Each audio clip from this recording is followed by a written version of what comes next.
questions 9 through 12 now. These are all the distance on the coordinate plane questions. First two are set up to be pretty straightforward.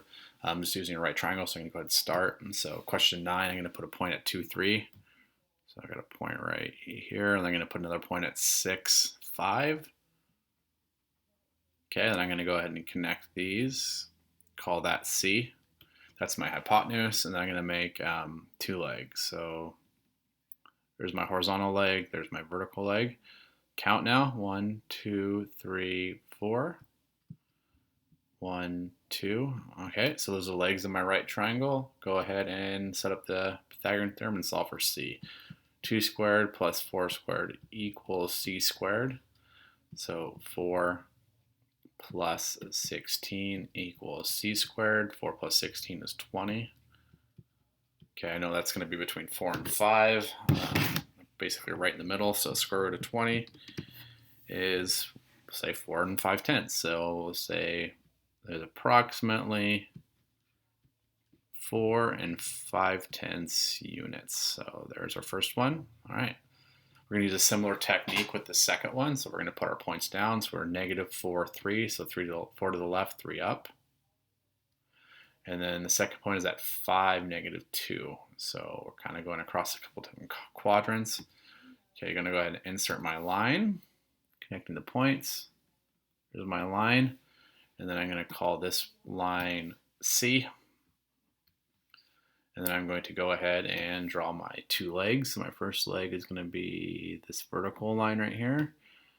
And then we're going to have this horizontal line. Okay, there's my right angle. You notice the hypotenuse is opposite. And I'll go ahead and count. 1, 2, 3, 4, 5. And then 1, 2, 3, 4, 5, 6, 7, 8, 9. Okay, now I'll go ahead and set up a Pythagorean theorem to solve for C. 5 squared plus 9 squared equals C squared. 25 plus 81 equals C squared. 25 plus 81 is 106. And take the square root of 106. I know it is going to be slightly bigger than 10. So in this case it is, C is approximately 10 and 3/10 units. All right, so 2 down, the 2 easy ones down. Now let's talk about the last 2. The last 2 are intended to be use a distance formula, so I'm going to go ahead and write that out as a reminder. You should be using your notes when you do these problems. It's allowed, so yeah, use them. D equals square root of x sub 2 minus x sub 1 squared plus y sub 2 minus y sub 1 squared. This is basically the horizontal leg. This is basically the vertical leg. That's all it is. You don't really need to concern yourself which one's the first one and which one's the second one. Just kind of plug them in as you see them. So D equals square root of, okay, the first x value I see is 7, so I'm going to plug in a 7. The second x value I see is a 12. So 7 minus 12, done. Plus, first y value I see is 15. Second y value I see is 23. Okay, there. Now we just go ahead and simplify. So D equals 7 minus 12 is negative 5. Remember, previously stated the negative value is not bad because it will turn positive once we square it. 5 minus 23 is negative 8. Squared, now this real quick mental math. 7 and 12 are 5 apart, good. 15 and 23 are 8 apart, good. So when I'm saying apart, I'm referring to like on a number line. That's how the distance between those values. Okay, negative 5 squared is positive 25. Negative 8 squared is positive 64. The sum of 25 and 64 is 89. So now all we have to do is find the square root of 89. So it's going to be a little bit more than 9. Square root of 89 is, D is approximately 9 and 4/10 units. Okay. So alternatively, you could have solved this problem by by writing it 7 minus 12 and 23 minus 15, it would have given you the same answer. This would have been positive, that would have been positive, but like I said, after we square it, this part would have been the same either way.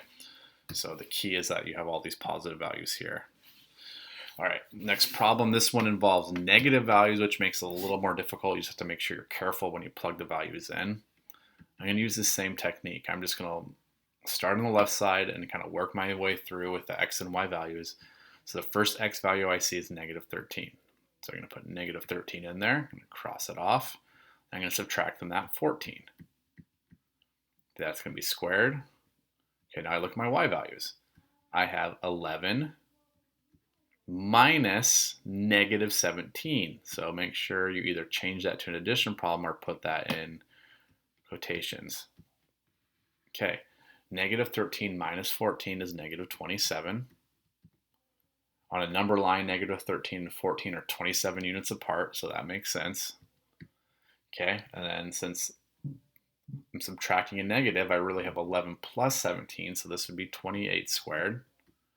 Now, 11 and negative 17 are also 28 units apart on a number line, so that 28 makes sense. We're really concerned about that absolute value there.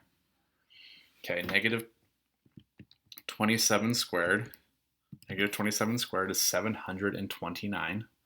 So I have 729 plus 28 squared is 784. I included parentheses there. You really don't need to. I just don't want to go back and change it. You could have it without those. It's fine. The sum of those two values is 1,513. The square root of 1,513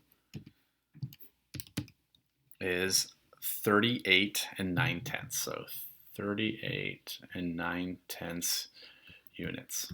All right, when you're doing these problems, just make sure you're careful with those negative numbers. That's where people mess up. And also remember that even if you have a negative value in this quantity, after you square it, it's always going to be positive. All right, if you have any questions, please ask. Have a good one.